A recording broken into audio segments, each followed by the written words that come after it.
Hey, this is Tom. Welcome to another video. If this is your first time here, well, we don't sell nothing. There's no courses, there's no sponsorships. Don't click nothing, don't smash nothing. Just listen up because we just share information here. So there's a few things I want to discuss today.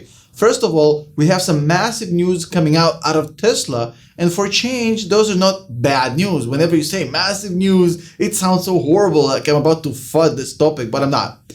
Sawyer Merritt, a guy who's always right, always about Tesla, and always ahead of everybody else. I don't know how he does it. Shout out to Sawyer. Posted a very lengthy post about what happened in the latest all-hands meeting that Elon called just yesterday. And a lot of golden nuggets came out. A lot of important news came out about Berlin, about deliveries, about the new Tesla Model 2, which is not going to be called, by the way. That's one of the headlines of the meeting. A lot of good news. Let's talk about in a second. Also, the job numbers came out and they were disappointing. And when I say disappointing, I mean god awful. It's one of those times when you order a piece of steak in the restaurant and you get something that's not even chewable. It's just like a rubber blob, blah, blah, like a blob. That's pretty much what the job numbers delivered. Really bad and also really indicative of inflation. So it seems that if you read just the latest job numbers, it screams stagflation is coming, folks. Really scary. I actually sent the Dow a little bit down. But wait, it's just a jobs number. It's not the end of the world, but I'll explain why it's not a good indication. And we already keep hearing the government kind of making excuses why it's not about to happen as fast as everybody thought. I mean, I told you about this months ago. The Delta variant is just the beginning. Reopening isn't going to be a walk in the park. It's going to be a very lengthy process. And honestly, I feel like we're going to have to dealing with COVID for a long time, much like we deal with the flu. I don't think it's ever going away the way people kind of imagine that one day it's just going to go away. But wait, there's more news. China is actually declaring war on algorithms. Yes, I didn't make this shit up. China is declaring war on suggestion algorithms, pretty much what drives every single tech company in the world. Yep, they don't like it. That's the new world that we're living in, where China just declares war on a concept.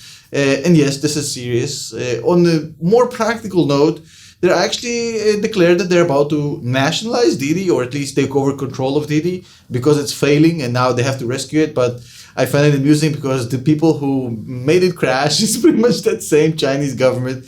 Exactly the same thing the communists in Russia have been doing for years is happening in China. But somehow those news about government potential nationalization of Didi sent the stock price up by 10%. What are people doing? I honestly don't have a clue. And if you think that's it about China, wait, there's more. Alibaba just announced that they're donating 15.5 billion into some charity in China where they promote the society, whatever. It doesn't really sound like a donation to me. It sounds like there was a lot of arm twisting there. I mean, like the idea, why not? Love the idea of companies actually giving back and not just, dividing the profits between themselves and paying rich bonuses and whatnot.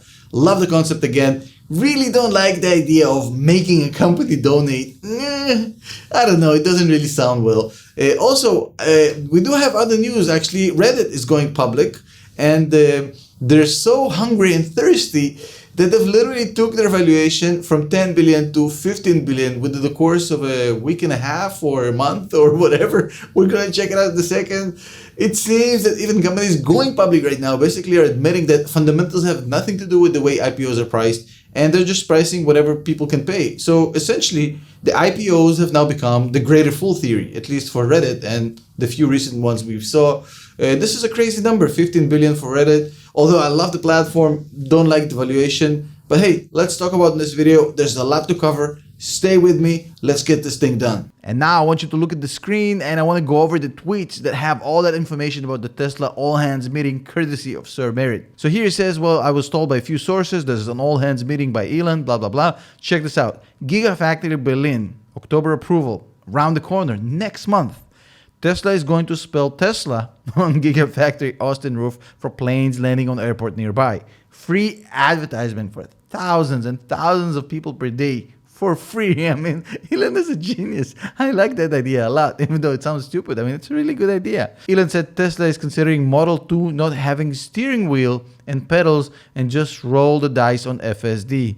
Well, if that's the case, I can't see it coming out anytime in the next 2 years. There's no way in hell we're going to have full autonomous without a steering wheel before the end of 2027. Probably that's the earliest when we can even dream of expecting anything like this.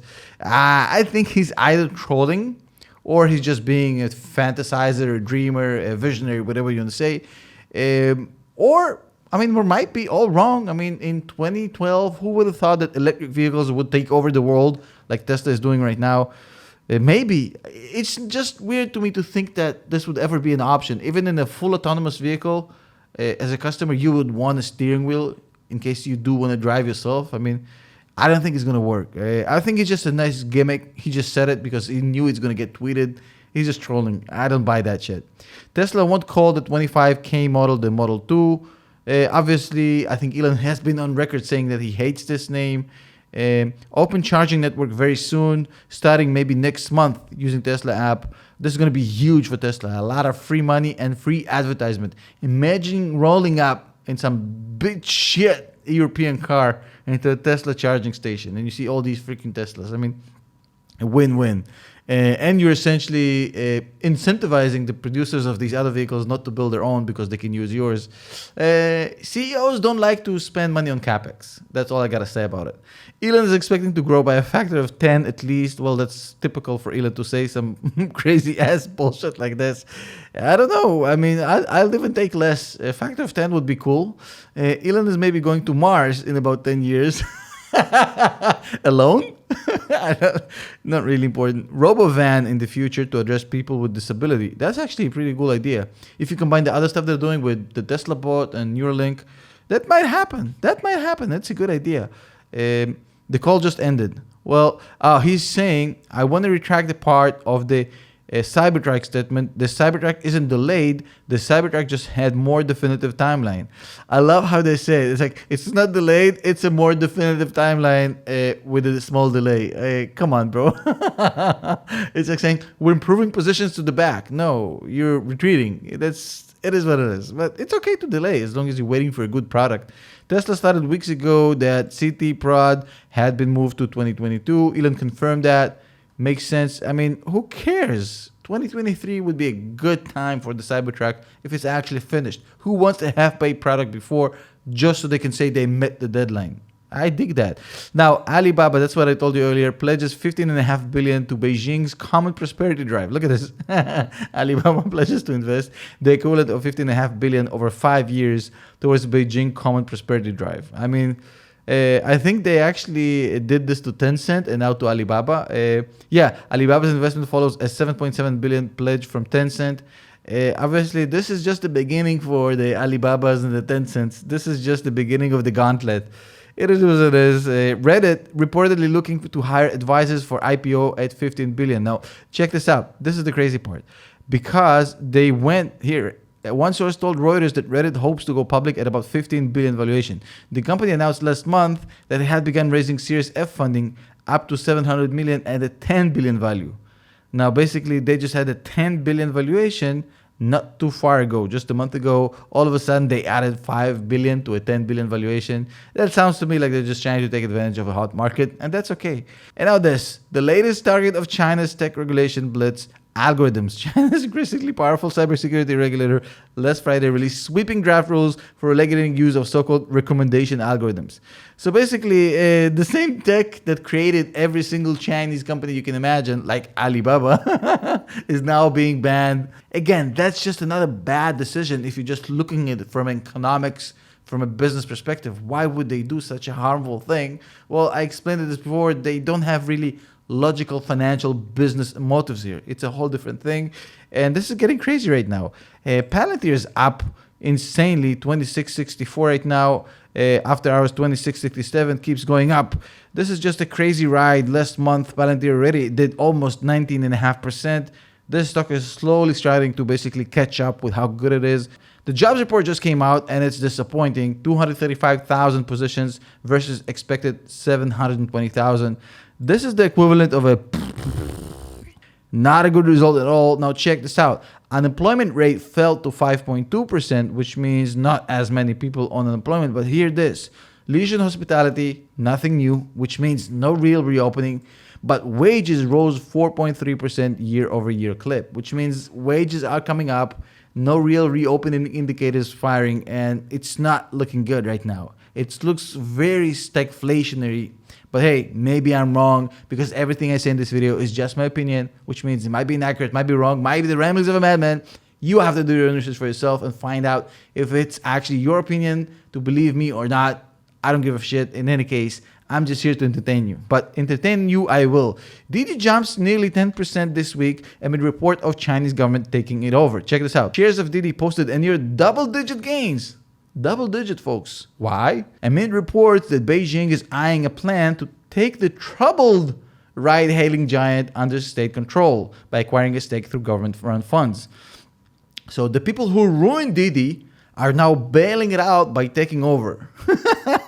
And investor thinks that that's actually good news. I mean, who are these people who ran it up a double digit? Well, it seems like China is not stopping. If you had any fantasies about China, is basically saying, well, we're going to chillax. That's enough. We did the crazy part. Let's just let things lie down. They're not about to do it seems. Not anytime soon. It seems that declaring war on concepts, policing thoughts comes to mind as a next move. I don't know. China is just too crazy. I'm not getting anywhere near China. Reddit is looking for 15 billion in IPO, which is a hefty valuation, but they might get it. Who knows? Didi is being nationalized. Alibaba is donating 15 billion. And Tesla is really progressing. And it looks like they're back on that track. Even though the world is burning down, everything is crazy, Tesla is right on track. Again, a really good sign for this management and the things that they've been able to achieve. Again, shout out to Sawyer Merritt for all this great information on Twitter. Not affiliated with the guy, just really like his style. Thank you, Sawyer, for being a voice of reason within a sea of stupidity. Shout out to the channel members. Shout out to the patrons. You guys are amazing. I'll see you tomorrow. By the way, if you do want to join, we're having a Zoom call on Labor Day on Monday at 2 p.m. Eastern. It's $5 to join. You can join and support the channel. I mean, that what allows me not to put any sponsorships on these videos and basically not to try to sell you jack shit. But hey, if you just want to watch it for free and spend a few minutes with me, that's also fine. No issues at all. I'll see you tomorrow.